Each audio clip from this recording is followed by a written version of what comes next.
Okay, well, welcome everybody to another edition of Forever Bristol City podcast. They're coming thick and fast at the moment. We're recording this the morning after the night before. We're at Ashton Gate in the first round of the Carabao Cup. We won't be troubling the draw master in the second round because it finished City 0, Coventry City 1. I'm delighted today to be joined by Tom Sutton, who sat with me in my office, and Mark and Ian, all four of us saw the game. As I always do, please give me just 30 seconds on your initial thoughts, your takeaways at the final whistle. You first, Ian. There were several things it was a game of two halves, but the positives for me were the first half when we should have gone in ahead, possibly by a couple of goals. The negative was the second half when, if you ever want to see the value of Jason Knight, just get a video of that game, watch the first half, then watch the second. Now, you have to put all kinds of caveats on that because in the first half, Coventry had made 9 changes and we'd made 5 or 6. So it'll be nothing. The league game will be nothing like it. But I would say a game of two halves. One of the 6 items I picked out that we needed to do better, we improved on over the 90 minutes. The other 5 are still a work in progress, and I hope George Earthy can help us solve that. All right. Mark, your thoughts on the final whistle? Well, my comments about City not being too bothered, me not being bothered too much with the Carabao Cup seemed to filter through to the players in the second half. First half, all the great things we did against Hull in terms of a winning possession in their half, some great turnovers and creating plenty of chances, but the same poor final ball ability to shoot when in good positions and make their goalkeeper work was evident again. And Taylor Garner Hickman played well in the first half alongside the ever dependable Jason Knight. Once he was withdrawn, and we had Knight and Williams in midfield, they completely lost the grip of the game. And Coventry just seemed to have an extra yard of pace and had the one quality moment, and that was the difference between the two sides. Very frustrating again. Yeah, sorry, Mike. You said Knight and Williams. Second half, it was TGH and Williams. And Knight and Williams. TGH and Williams. They just lost grip of the game completely, and they seemed powerless to do anything about it. First half, we looked really good. And I thought TGH was good in the first half, and I tweeted as much. In the second half, he was bloody atrocious. Tom, what were your thoughts on that 90 minutes or 94 minutes with the 4 minutes added on? Positive first half. I thought there's a lot to build off in that first half performance, definitely in the terms of creating chances, getting in dangerous areas. Miulu definitely offers a different range of striking options. He can shoot from many different areas, which I don't think we had in Conway. But the second half to me was very repeatable from last season as a whole, performance-wise. How many times have we seen that second half maybe prolonged over 60 minutes last season, where you're just like, to quote Manning, we look dangerous without being dangerous. And it's like you're getting all the right opportunities, but actually in terms of shots and really creating real issues for the opposition, I don't think we did that. I think Coventry yesterday forced the issue with 30 minutes to go in a way that we didn't, and they went on to win the game. And I think we showed where our priorities lie. And I think Coventry turned around and went, right, we're going to win this now with 30 minutes to go when they brought on all 5 subs. Yeah, no, that's a fair comment. I mean, for my part, agree with you guys. First half was good. We'll talk about some of the incidents in that.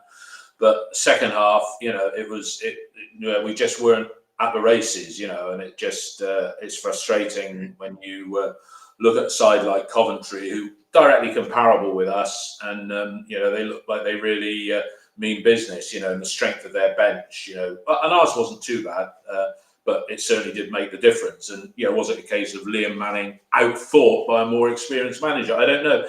Ian, starting lineup, 7 changes from the starting lineup from Saturday, because out went in no particular order: O'Leary, Pring, Bird, Armstrong, Mehmeti, and Williams. Does that add up to 7? I think it does, yeah. Or I will read it the way I've got it. Williams, O'Leary, Pring, Mehmeti, Bird and Armstrong. Much changed side.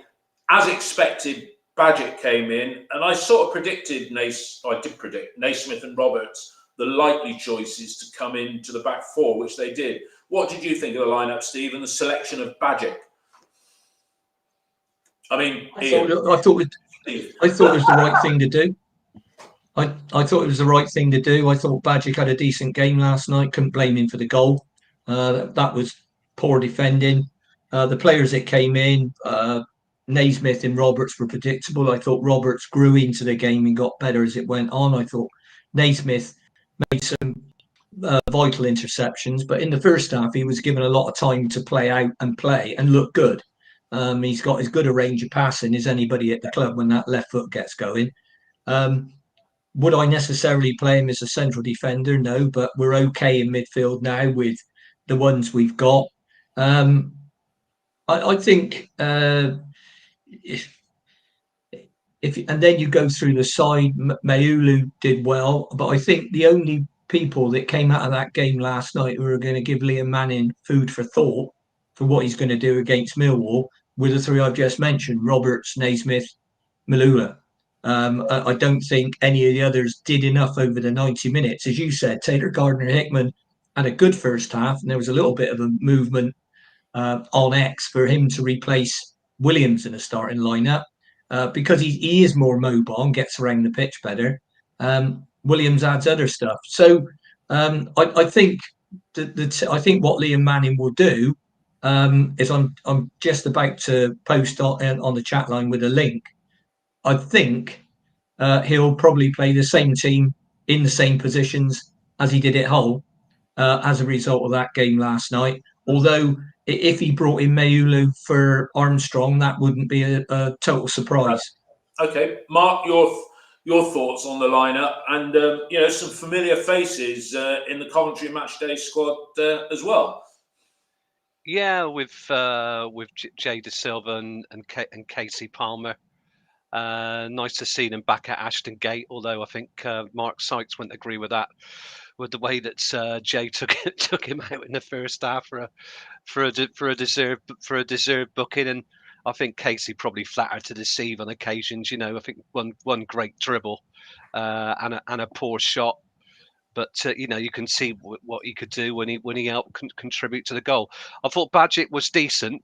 He wasn't forced to make some great saves, but he could have been a little bit braver from corners. He did elect to punch a couple of times, and I hate that, especially if you get a soft punch. If that was against Millwall or somebody, if you're under pressure, you could get knocked straight back into the net. I thought Roberts did grow into the game, and he looked very cool on the ball, and he can dribble out of defence, and he can make things happen. Naismith deserved his spot there. He did get us out of trouble on a few occasions. He can get beaten for pace, and he was guilty a little bit of ball watching on the goal, which we'll come to. But I pick him in the team in front of the back four, which I think you alluded to on OTIB, David. His range of passing is excellent. We haven't got somebody like that who can get the ball forward quickly. He can spread the ball to the sides, and he can get the ball into the forwards areas. And I think we need to execute quickly off some of those passing. I would play him on a midfield three behind Max Bird and Jason Knight, and take out Williams. I think he's a much better passer, and he can press, tackle, and he can pass the ball in an instant. I don't think Joe Williams can do that, so I think we should pick him. And Mayulu again, great touches. Sometimes a little bit too long on the ball with a shot, but he does look quite classy. He needs somebody alongside him who can finish off, the space that he makes. We just need to be a lot sharper in the final third. But he looks quite good. But I think him and Sinclair Armstrong are pretty close. Armstrong's got that bulldozing ability, the ability to press back into defenders and offer something physical up front. He's a lot more classy, long legs, the long tall valley that I said, good first touch on the ball, and the ability to beat defenders, and probably better technical ability than Armstrong. So, but it's quite close between those two. Whether he goes for the class or the physicality against Millwall. Okay, Tom, the starting lineup, the formation. I mean, Manning seems fixed in his views. His way or the highway, isn't it, really? Yeah. He seems committed to playing the one man up front. Yeah. He brought Nate Smith and Roberts in. Yeah. What I haven't spoken to you about the newcomers this season for us, but what do you think of the lineup and, the way the substitutes were used as well? Well, he's rotated it because these are the people he wants to have a look at. I think Bajic's not had a game since November 22, so I think it was nice to actually see him give it a chance. Yeah. I think he wanted to have a look at Gardner Hickman, Bell maybe to start. I think he wanted to have another look at Wells in the 10. But TGH for me, I just don't see where he is with our squad. A bit like Carlos Corberan at West Brom. Yeah, positionally wise, I think we initially signed him as a right wing back when McCrory had his illness. Yeah. We then realised that his talent was better served in midfield. But you look now, in that deeper position, he's got to be fourth or fifth choice. And it's like, when I watch him play, I was watching Manning with him yesterday, and there's a real sense of frustration from Manning when Gardner Hickman's on the ball. And there's a few misplaced passes. And the way we like to play is we shuffle it across the pitch. We don't always do this long diag. And Gardner Hickman likes to do these passes and sort of skip players out. And it's not... And some of them, he totally lost direction. Yeah. And there's sometimes with Gardner Hickman where I think he just drifts through games. I thought first half he was okay. I thought he was, the 6 out of 10. But the second half, he just became frustrated with himself. I think he's trying to overplay to get himself in the team. He's trying to show this sort of ball playing ability and overdoing it because he wants to break in. I don't think he sees a way into the team because you've signed Max Bird. It's clear that Adam Murphy is wherever Adam Murphy is, but you've got Knight Williams, who's got a new contract, and TGH. I just don't see where. I thought Naismith was really good. Do you agree that he's not a back four player? I think pace-wise he lacks. I think against someone quite destructive up front, he's going to struggle. I also think aerially, Viner and Naismith. Viner for me loses too many aerial duels. For someone at 6'2", he doesn't seem to win all that many for me. When he's next to Dickie's got that presence next to him. So Dickie goes up for it, Viner sweeps. The two of them yesterday, Naismith got caught. I think he got complacent and thought Roberts was next to him. Roberts was 20 yards up the pitch, but marking his man up there. Yeah, no, I think Naismith probably turned around and went, well, I'll do Jamie Allen, and sort of left Alice Simpson peeled away. But on the whole, I thought decent team, and I thought we took the game to them, particularly first half. Yeah. So no, first half was good. I just got to say, I was getting some pelters on OTIB because I put in there. It was an observation. I still maintain Naismith is a liability at the back with a sequence of nice touches, usually followed by a howler. That wasn't saying he had a crap game last night. Wasn't saying he had a good game either, mine. But that was just my view, and maybe I got it wrong. I don't know. But we're all entitled to opinions from that point of view. And my take on the team, a degree of predictability about it. But I said at half time, you've got Maulu up front. He's got class. He's a good signing. He's worth the money that we've paid for him, I think, a couple of £1 million. But Bell, Wells and Sykes immediately behind him, they don't do it for me. They really don't do it for me. And, Sam Bell off at just before half time with the precautionary, I think Liam said after the game. Wells isn't a 10. And Sykes, if Tanner gets injured, does Sykes go right back when McCrory's out, or does Taylor Gardner Hickman end up there? We don't know. But let's get into the action. Ian, Casey Palmer, he had a bit of a checkered. So I've dropped my pen here. Casey Palmer had a bit of a checkered time with us. It was interesting that Coventry got Palmer and De Silva for nothing, and we paid over £6 million for the two of them. They walked out the door for nothing. Thought Palmer had a good game, and early on, never mind setting up the goal, early on he burst past Knight in the middle. He seems to be on his game at the moment, Casey Palmer, doesn't he, Ian? Yeah, but he doesn't get in Coventry's team. That was very much, they made 9 changes for that. That's why I say you have to take the first half and the second half completely in isolation, because whilst both managers made changes, Tom's right. Robbins got it right tactically, because he brought on 5, I'll call them first team players, so 5 first 11 players, and they made a difference. We brought on Harry Cornick. So if you're talking about squad depth, it's difficult at the moment, because you've got 7 players, 4 of which might be in your starting lineup, are injured and will be unavailable, injured or in rehab, and they'll be unavailable versus Millwall. So we've got better squad depth with the likes of Naismith and Roberts, but we haven't got that 2 fit players in every position, because if you've alluded to, we've only got 1 fit right back. So I think you have to take the first half performance, which was good, but say, well, it wasn't against their best 11. And like I said earlier on, when you see the league game in 2 weeks' time,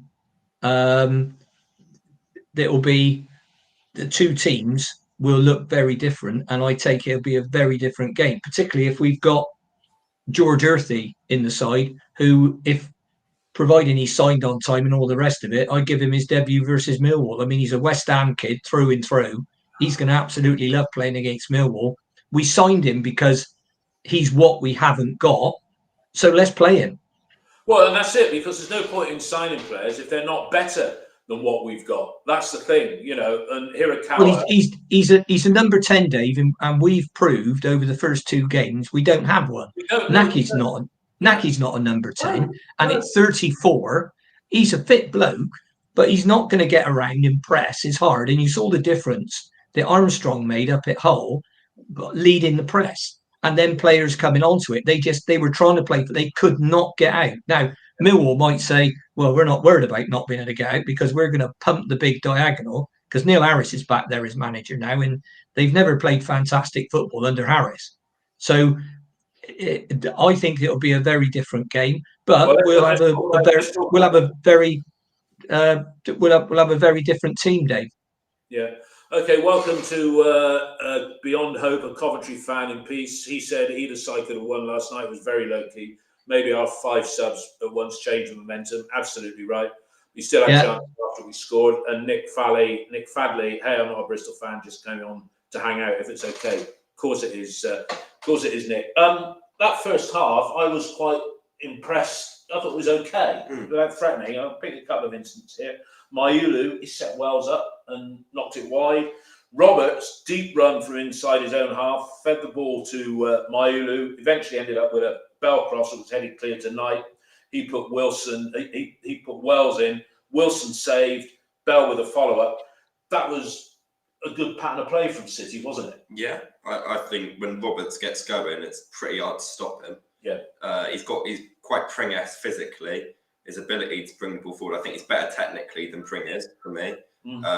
But I think they're different propositions at left back, which is always nice to have if Roberts does play left back.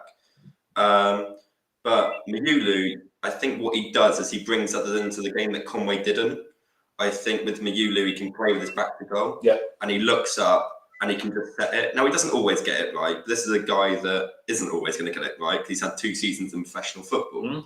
So you can definitely see there's a profile to work with there. And I think periods of the game he can go missing, but I think for a large part of the first half he was on it. And a lot of our good stuff was created by him making the space and for others to run in. I thought Wells threatened, but again, lack of conviction in shooting. Bell, for me, lack of conviction when shooting. And I just don't see what Sykes offers, particularly at the minute. I think Hirakawa was the replacement for Sykes. I don't think Manning's a massive fan of Sykes, because I don't think Sykes is fantastic technically. As a winger, he hardly ever beats his fullback. So we did create chances, and we should have. We should have gone in front. We should have been ahead. Our first half deserved an advantage. Mark, sorry, I missed you out in the rotational way we're going there. Mayulu, his footwork, he's got very quick feet, and he's not got the physicality of Sinclair Armstrong. I'm not going to call him Spencer Armstrong anymore. God knows where that's come from the last couple of weeks. But and he managed to get a shot away after that double save from Wilson, from Wells and Bell. And you know, it's difficult who you start with, or should we do, as Gary Howe says, Mark, start with Roberts and Mayulu? Sorry, Armstrong and Mayu. We should. It's possible. I think managers tactically are just worried about what happens behind. In terms of defending, you lose another midfielder, stroke defender when you lose the ball high up the pitch. But is it risk and reward against a physical team like Millwall to try and get in front and have those players on the pitch? Possibly. In a team that have had 30 shots in 2 games and only scored 1 goal. That's what we're missing at the moment, and that lack of conviction in the penalty area. But he works the ball well. He's got a nice touch on the ball. I think sometimes the players could be making runs off him a little bit better. I think maybe sometimes Wells was a little bit too close to him because he's not. But then he's not a number 10. It needs somebody with that little bit of cleverness in the area to either pull defenders off, out of position, or to accept a pass, like a George Earthy or a Scott Twine. We just don't have that. So that's the frustrating thing. 30 shots in 2 games, you've only come away from with 1 goal. That's what we've got to sort out. It's not the defence. And in the 2 games, 17 corners as well. And what was our crossing like last night? Ian, into the second half. Well, somebody got something playing in the background there. Yeah, it's my phone. I do apologise. I'll just switch it off. Ian, in the second half, before the substitutions, one of their players, Asante. If we had Asante and Maulu in the side, I thought he had a decent game. He showed Naismith a clean pair of heels early in the second half. We just didn't. Never mind the 5 substitutions that they did. I've never seen that done before, and I don't know if you can actually do that in a league game. But we just didn't turn up in the second half, even in the opening quarter of an hour, did we? And that was Knight not being on the field, is what you said a minute ago, wasn't it? Yeah. And it shows the value that he brings, but in a full strength side that we know is going to press higher. This is another reason he signed George Earthy, because he's not 20 until next month, but he's got a really good pedigree. I did a piece on X about his pedigree, and he's been through all the England groups. Been at West Ham from the under 6s, would you believe? And he's played in the Premier League and scored a goal. So I'm very hopeful that he'll add what we haven't got, and we just haven't got it without him. Knight, I've said right the way along, I would go with 2 up top. I wouldn't play the wingers we got because they're not adding enough value, in my opinion.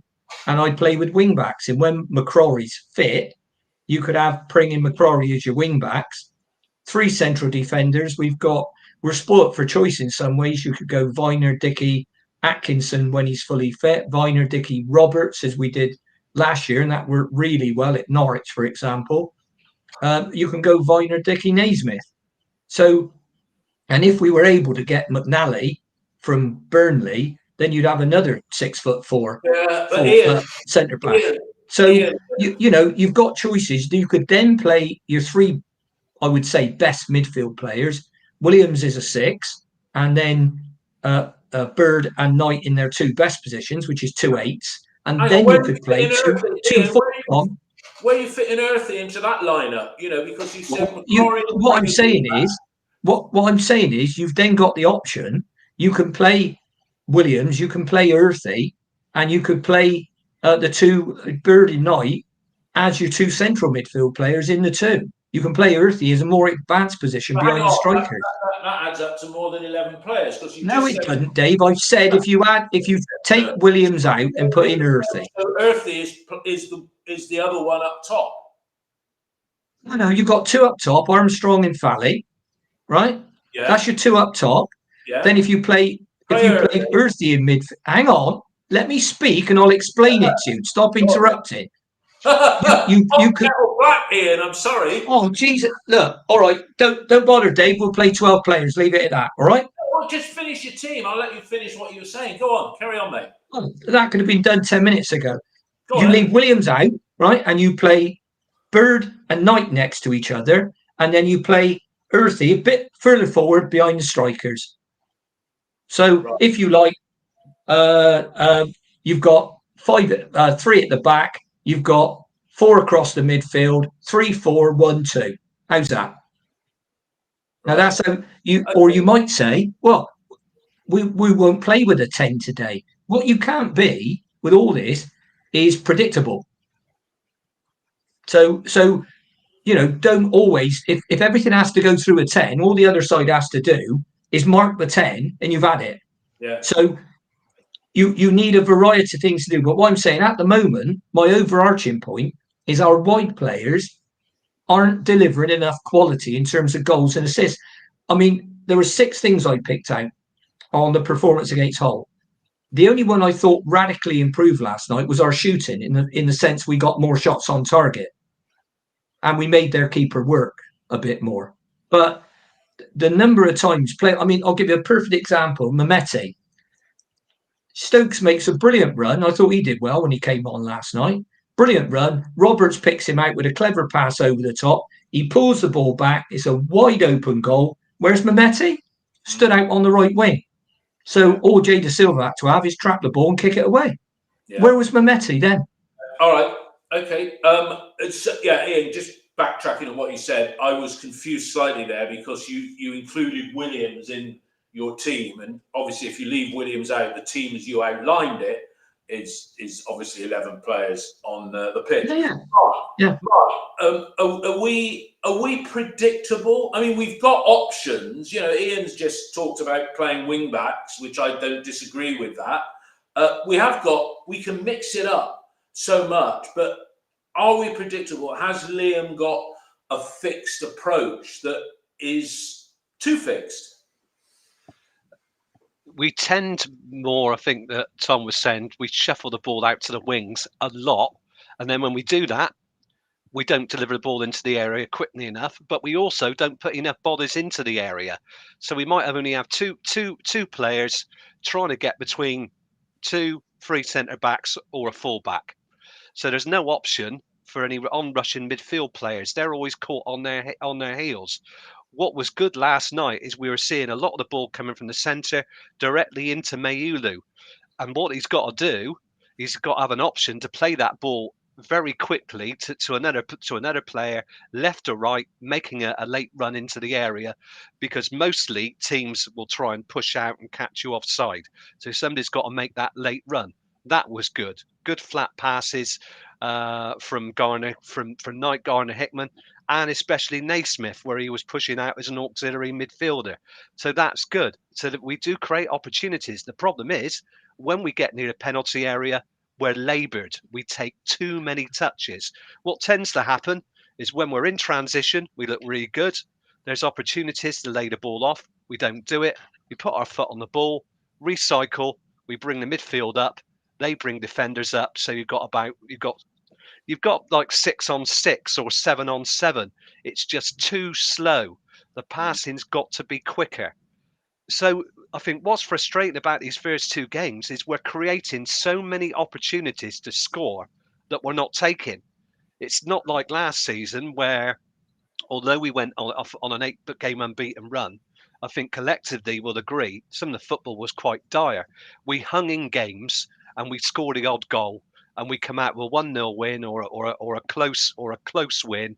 Really, it was really for effort over style.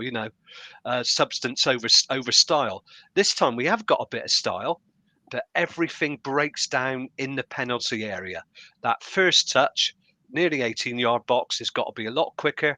It means backing up the forward play when we release. So we got to attack as a unit, both forward and midfield, and push up, and the defenders to lock in the counter attack. And we've got to be more clinical by putting our foot through the ball.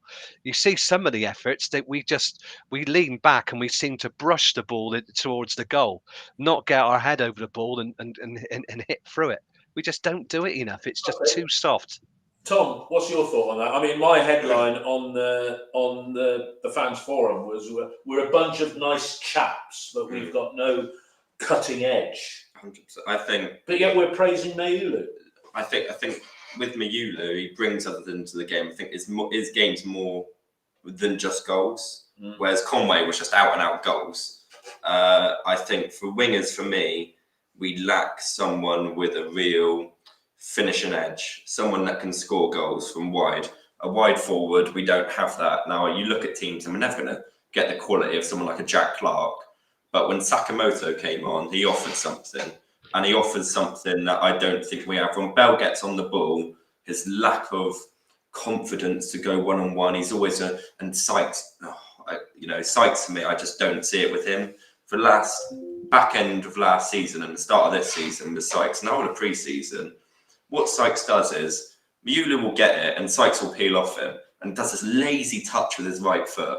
Lazy touch where he lets it come across him and will touch it even further out. So he's always stretching and he's trying to do it across goal. And he did it again yesterday. He lacks the ability, confidence, whatever it is, take it with his left foot, come back inside, and then your angle opens up so much. Yeah. When you're having to stretch with that right foot from that lazy touch, it really, I just think we lack, we get it out wide. And the way we play out wide is with this reserved approach. We go, okay, we've got it out wide. Where are my options? We'll come back inside, then we'll let it back outside. And then we sort of wait and we try and move the opposition around. By then. Well, we try and move them around and we try and exploit holes.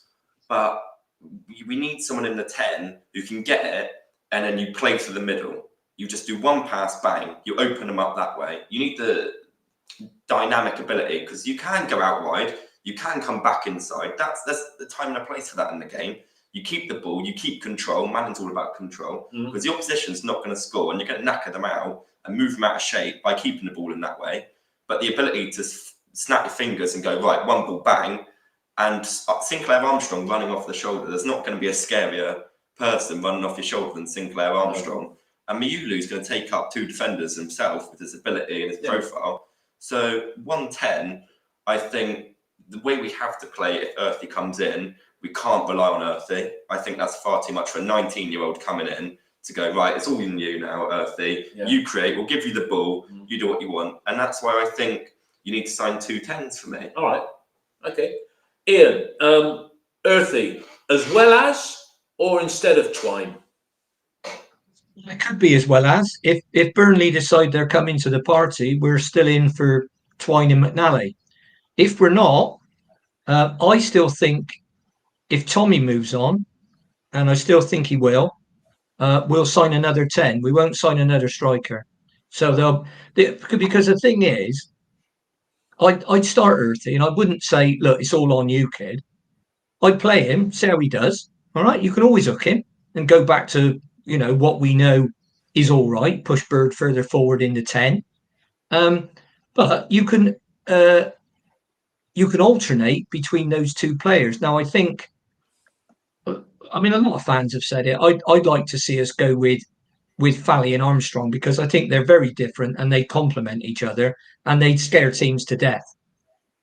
Because Armstrong's raw physicality, I'd like to see the bloke that can shove him about. And Mayulu's got the touch and he'll drop in and he'll play clever little through balls. And if he's got a 10 behind him that is on the same wavelength, that'll be quite dangerous because you'll be thinking, well, hang on a minute, if we get these two big blokes or get one of them, then you got that other little so-and-so behind and he's going to be running at us with the ball. So I would bring him in and say, go for it. Okay. But yes, if we sell Tommy, we'll get another 10. And it probably at the moment, unless Burnley really, really change their tune, unless we get another one. If you saw Scott Twine's face when he was on the bench at Luton the other night, act off, and I've cleaned that up, doesn't cover it. He was really cheesed off. So he'd come tomorrow. His agent would love him to come tomorrow. McNally's the same, but unfortunately Burnley are awkward to deal with, and that's why the club. Yeah. I think if Tommy goes, I think we'll bring in another 10, and possibly we could then even, like Tom said, play with 2 10s. Okay. Before the window ends, so that's another 16 days time. All right, couple of things, Mark. 5 subs. I mean, you look at who they brought on: Rudoni, Sims, Sakamoto, Allen, Van Wyck. I've never seen that done before. It is allowed, as somebody's told me on the text feed down the side. I mean, that was a master stroke in itself, and it paid dividends, didn't it? Almost immediately. Yeah, it's almost like I mean, any rugby fans when the South Africans empty their bench and bring on a load of players to boost their scrum so they can bully the opposition, and win a load of penalties. It was like that. Sakamoto, Sims, Allen, Jack Rudoni, but they just had an extra yard of pace. That was the difference, really, last night. They had a bit of extra zip from 60 minutes onwards, and that's what won in the game. City just completely lost control of it, and seemed powerless to do anything about it. It was powder puff passing after that. We never looked like we were going to fret. They seemed content to sit back on that. Well, it was most of it had the air. I mean, I think watching it just seemed to have the air of a practice game. Neither side looked particularly great. It was a bit. I mean, it was just so casual a lot of the time. And like I said at the top of the program, although I didn't give much credence to the Carabao Cup, those players who came in, regardless of how long they've had on the sidelines, if they want to get a first team spot, they've got to play out of their skin to get it. You're not given just because you're a quality player. Once you've lost your place, it's hard to get it back. And some of those players didn't do themselves justice. No. But like Ian said, the only three players I would like to see again are Hayden Roberts, Mayulu, and I still think Naismith in front of the back four for his passing alone. I'd start him on Saturday. Yeah. Stokes, as Ian said, Stokes did well with his cameo. Tom, the goal, it was a sort of a misplaced, deflected in the middle. It was a ex-Bristol City combo, set it up. Was that a bad goal to concede? Did Naismith give Sims too much room? 4 goals in 4 games for Sims against us now. He's getting like Steve Bull and before your time. And, Callum Robinson's one. Callum Robinson and David Kelly for Walsall. But should we have defended that goal better? It's a poor goal to concede, but it's good movement from Sims. The way he peels away, it's intelligent defender. I think he spots Roberts as off outside the box, and I think when you go the difficulty I have with Naismith at centre back is strikers do look at him and they fancy themselves against him because he can't turn. He's not got the pace over 2, 3, 4 yards. So if you get that initial burst on Naismith, he's not going to catch up to you. And I think Sims picks up the spot. I mean, it's a good ball by Palmer. It is a good ball by Palmer, and it's a good finish. Badger couldn't have done anything, but it's poor from Wells for me to lose it there. I mean, you've got to be intelligent. You've got to look up and you've got to think risk to reward here. I mean, Mayulu was setting off down the line, but you've got to get the ball under control there. And he lets it run and he takes his bad first touch and then we're out of shape. And I think, Naismith probably doesn't communicate. You get one of the centre mids to come in and maybe Naismith grows across. But, it was a good move. And that's the quality they have when they bring their first team on. You just go, because they made an impact. They made an impression on the game. And the atmosphere changed when the 5 came on. And the players on the pitch, they probably, they looked rejuvenated, the Coventry players, when the 5 came on. And it was like this second wave that we never really had. Yeah, because our subs came on in dribs and drabs, really, didn't they? And they weren't as impactful in any way whatsoever. Ian, masterstroke by Robbins, substitutions, and it paid dividends within 5 minutes.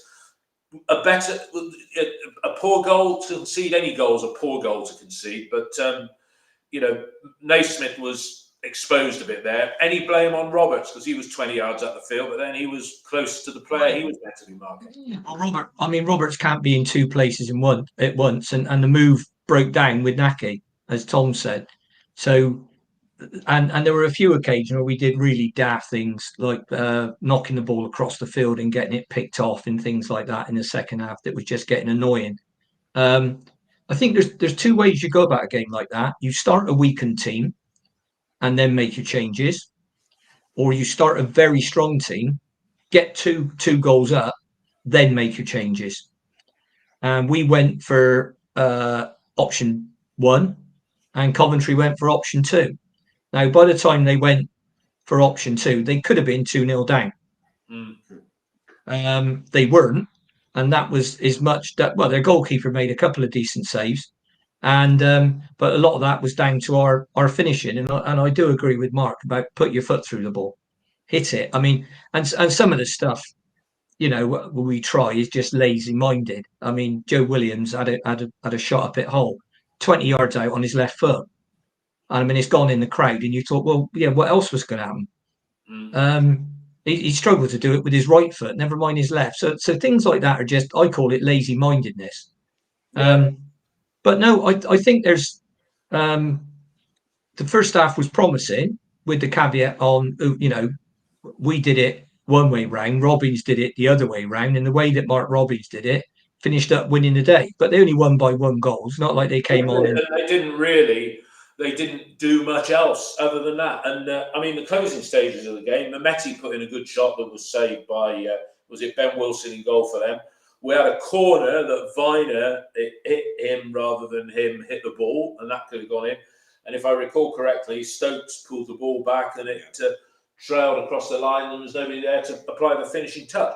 Mark, before we look forward to Saturday's game against Millwall, the lighting, the second, the club have been criticised for leaving the lights on in the stands during games, and that's health and safety playing its part, no doubt in that.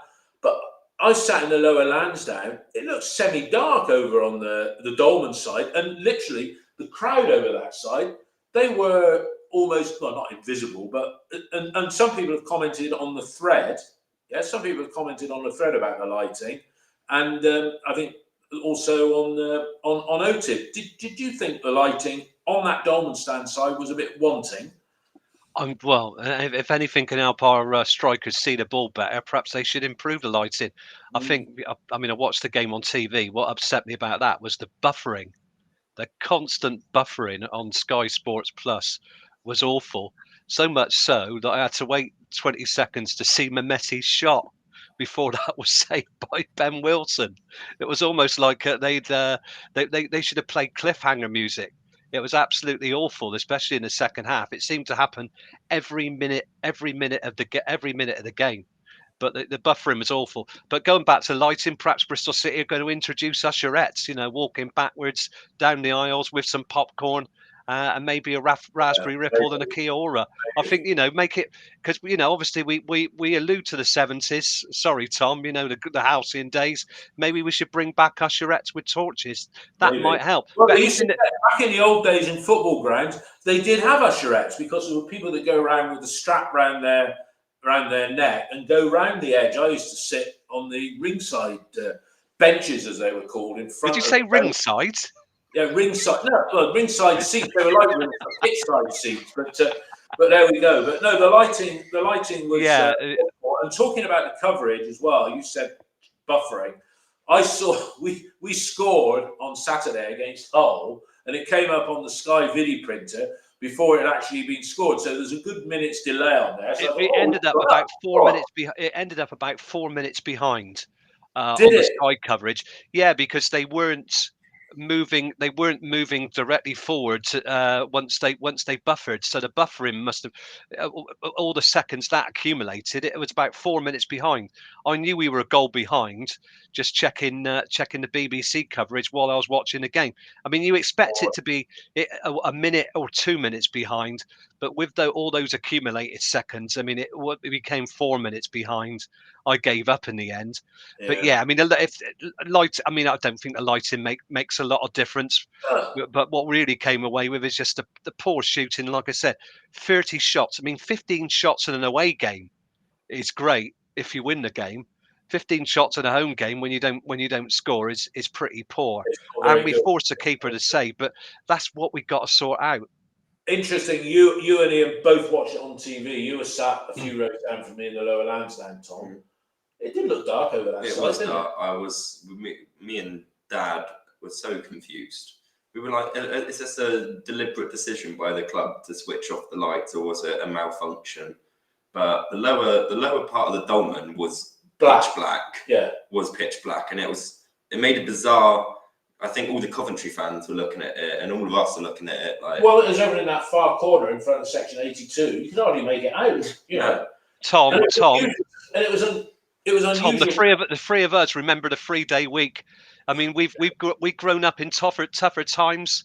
You know, lightning strikes, power cuts, candles. Your dad will introduce you to candles. Well, we have had new lights put in, as Benny said. I think they're dimmable as well, because on the final whistle, they toned it down a bit. You know, so maybe they got the wrong dimmable lights in there. But I remember the old lights on the 4 posts around the ground, which ended up at Wigan. Floodlights, they were called, David. Do you remember? Springfield Park. Oh, yeah. I remember. Back in the day. But okay, so we're out of the cup. I was hoping that, you know, August we get another game in leading up to the Derby game, because that's when the second round is. Not a great week in the cup for West of England football, because Rovers went out, Swindon went out, I think Exeter won, but you know, it was not good, and we're not interested in other teams. Okay, so we come on to Millwall, who started the campaign. They were 2-0 down against Watford at the Den, and they got back to 2-2 and then conceded. So I think they won last night, Millwall, in the cup. Somebody correct me if I'm wrong there. I think they did. So they've got their first win under their belts. Ian, how would you line up on Saturday? You're Liam. I'm sure he'll probably give you a call before the weekend. Always does. Always does. Always does. Or if he doesn't, Brian will. What do you think the lineup should be? Your preferred choice at 3 o'clock on Saturday against Millwall. Okay, I think this is. There's one thing that I'll do that Liam won't. But anyway, this is a side I pick. O'Leary in goal, Pring, Dickey, Viner, Tanner back 4. Knight and Bird is your 2 holding midfield players, you could call it. Mehmeti left, Sykes right, unfortunately. Earthy in the middle, and Armstrong up front. I think what Liam would do, he'll play Knight and Williams, and he'll play Bird where I was going to play Earthy. So, and put Earthy on the bench. But I think we signed somebody that we haven't got, the missing link, if you will. Well, then I would play him. All right. So let me just repeat that back to you. Then across the back, it's the Tanner, Viner, Dickey. He gets his detractors from some people. Viner, by the way. Yeah, never mind me criticising Naismith. Some people seem keen to have a pop at Viner sometimes, but Pring. So that picks itself. Viner. Tanner, Viner, Dickey, Pring across the back, Max O'Leary in goal, Knight and Bird in the starting, in the pivot in there, Earthy in behind. Did you say Armstrong to start, Ian? Yes, is that right? Yeah, I think that's what Liam would do. I'd probably go with that, because he'll be the fresher of the 2. And I think at the moment, what Liam Manny's trying to do is give them both game time to get them up to full match fitness so they can do 90. Yeah. Okay, Earthy, if he signs, which all the indications are that he has done. Sykes and Mehmeti, Armstrong. I don't disagree with that side, bar 2 players. Yeah, I wouldn't start Sykes and Mehmeti. For me,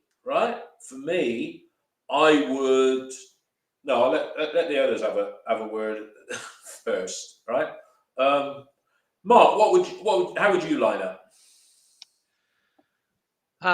That's an interesting one. Pring, Viner, Dickey, Tanner.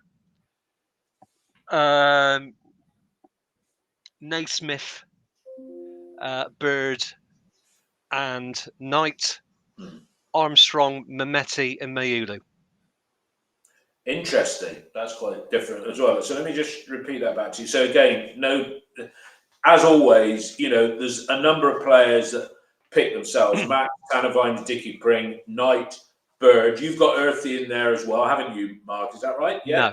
No, you haven't got Earthy. You've got Armstrong and Mayulu. Yeah. Yeah, and Mehmeti. It's sort of a 4-3-3. So you're dropping Sykes out of that lineup, then. Yeah. Yeah, I'm glad to. So yeah, I play. But you bring in Naismith. I play a back four. I think we look much more compact with a back four. I play Naismith for his passing behind Bird, and Knight is the two, so a three, but a 1-2. And then I play Mehmeti, Mayulu, and Armstrong. Okay. Mayuli for his touch, Armstrong for his physicality, and those three can rotate. I just think we can try and beat Millwall up as well. Make it uncomfortable for their centre backs early, and we can change it. I like that. I like the idea of Naismith. I'm not anti-Cal Naismith. I've just expressed an opinion. Absolutely, you're just putting it out there. I'm getting overly sensitive about what people are saying. I like the idea. As you've just said, of Naismith coming in to protect the back four, and it does allow Knight and Bird to push a bit forward, which they're both capable and both like doing, but no earthing. Well, I think Max Bird's. I mean, we saw the difference without him playing last night. I mean, I think he ran himself into the ground on Saturday. Had a great debut. I'd like to see more of his shooting ability. I mean, maybe it was just that one goal, but he scored a cracking goal for Derby coming off the line last season. Got a great left foot, and we really need to see somebody taking those chances now. Just take a shot from the edge of the area, but make sure you execute it properly. Get your knee over the ball and keep your head down. Tom, what does it look like Saturday for you? You're not going to the game this Saturday. Yeah, I'm going. You are. Because you're back from injury now with your ankle, so you're going to the game. What would you like to see? Which obviously isn't what. What would I like to see? Well, all right. What do you think? What does he win, Tom? Two things. I think we'll see something very similar to what Ian's put. I think that's pretty much what I predict Liam will go with.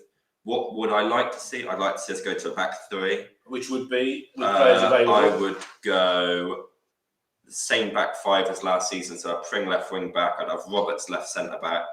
I'd have Dickey in the middle. I'd have Viner right centre back. And I'd have George Tanner right wing back. I'd have Bird and Knight sitting in front. I'd have Earthy in the 10. And I'd start Mayulu and Armstrong, because I think the physical presence of those two against Millwall centre backs will be that gives you the height and physicality in Mayulu and the pace in Armstrong to go long. So I would go with that. And I think also with the width, you've got ability to cross there from Pring, and I think you've got the ball playing of Roberts as well to play out. For me, Roberts as a centre back offers everything Naismith does, but with a bit more dynamic movement. I think the ball playing and the ability to bring it forward is what Naismith does. And I really like Roberts in the back three as a left centre back. I thought when he came in at the second half of the season, he was probably our player of the season from about the last 3 or 4 months. So that's what I would do. I like that. I mean, somebody else has said, I think Benny said on here about playing Pring. I mean, even with a back four, you could put Roberts at left back, maybe, I don't know, but push Pring, have Pring in instead of Mehmeti. I mean, I think having Pring instead of Mehmeti gives us more physicality. I just think we lack the cutting edge out wide. I think we lack pace out wide at the minute. I don't think Mehmeti and Sykes are fast. Yu is obviously fast, but he's got injured. I think Bell is quick over 5 yards, but he's picked up hamstring things, so he won't play. And I think with Pring, you have the ability to get him behind with a through ball at left wing back. And I think, there's obviously difficulties playing a five back against, you lose potentially a body in midfield. But I think actually from a ability to play through teams, that's a ball playing midfield. All three of those midfielders can play football. I think with Williams and TGH at times gives it away too much. Williams maybe too reserved. And I think you've got an expansive midfield there. Yeah. Okay. I mean, I always worry that.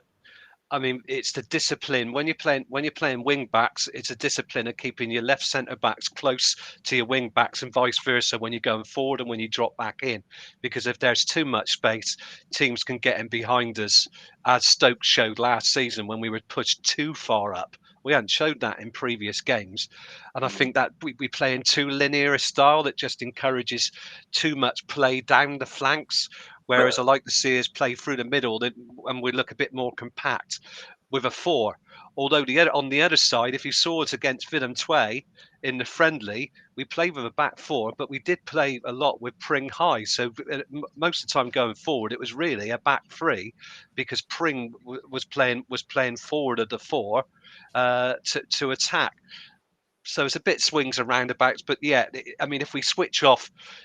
If we do switch off at times, that's the problem with a back 3, that the wing backs don't stay close to their centre backs, leaving that space to exploit behind. All right, So but that's my worry. If we're taking the view that Liam's committed to a back 4, then I'm inclined to go. Yeah. I'm inclined to go with what Ian said to a point. Again. Or you could just go with a traditional 4-4-2, couldn't you? I mean, Tanavine and Dicky. This is my view. Tanavine and Dicky Pring, and I'm trying to sort of get the best of everything in here. Naismith in front of the back 4, allowing Knight and Bird to push forward. Earthy, if he's signed, he has to start. So you've got 4, 1, 3. How many does that leave up front? 2. And I think you have Armstrong or Mayulu. He ain't going to play both. Let's not get carried away. Then you've got one other player, right, to bring in to the team, and it's not Mehmeti or Sykes. I'm just trying to think who else is around that could come into the team. Oh Jesus, no, he's not available either. You could actually have Mayulu up there, yeah, because then as Tom's just said, you got ball playing. You got ball playing midfielders in there, and you got the passing range. Mark, with your point, I think one of the reasons we did play so linear last year was because we had Conway up front. I think the way Conway plays, he's a channel runner. And we tried to transition him more into playing between the 6-yard box, but naturally he always wants to do the run between the fullback and centre back. He never runs centre back to centre back. Whereas I think if you play Mayulu and Armstrong, I think they are different. He'll never do it because you lose the midfield battle in that perspective by losing the body in midfield. Many teams only play with one up top now because of that. Yeah, it's all about the breakdown, isn't it? And transition. In transition, you don't want to be so open. And when you lose the body in midfield and you look up and you've got 4 bursting through and you've got 3 defending them, you're always going to lose that battle. But if he wants to play possession football, and if we're going to keep the ball and he wants 60% possession, why not go through at the back? Because you're not going to lose so much in transition then. No. There we go. Look at the game against Norwich last season, which was Liam Manning said was close to the closest we were to what he'd call a perfect performance. Then that's exactly how we played. I mean, we played 3, we played wing backs. Obviously, Ross McCrory comes in and can play wing back when he's fit. And as I said earlier, if it's not working out and you need goals, you're going for the win, you can always bring on wingers instead of the wing backs and make a very simple change. You just go more attacking. And if you're coming up against a side that's going to sit in, then you could start in that way. So play the wingers as effectively wing backs. It's very attacking, but do you want to be a side that wins games 4-2, or do you want to be a side that wins games 1-0? And I think that's a decision we may have to make. But all the other stuff that people have said about tempo, passing, playing between the lines, it really annoys me when a player gets the ball and he can run forward or pass forward, and under no pressure he turns and passes it backwards. Okay. All right, final question to each of you, and very short answer in each case. Must-win game on Saturday. Probably too early to say that, so let's pass on that. Prediction for Saturday, and just a scoreline, please. You first, just a score. City 2-1. Mark. 2-0. City. Tom. 1-0. City. I hope it's 1-0 or 2-0 or 2-1 or something, because then it's 4 points from the opening 2 league games, with Coventry to come Saturday week, lunchtime kick-off for that one, remember. 4 points from 2 league games, everybody's happy. Worst case scenario is we lose, then it's 1 point from a possible 6. We're out of the Carabao Cup. We're 3 games in.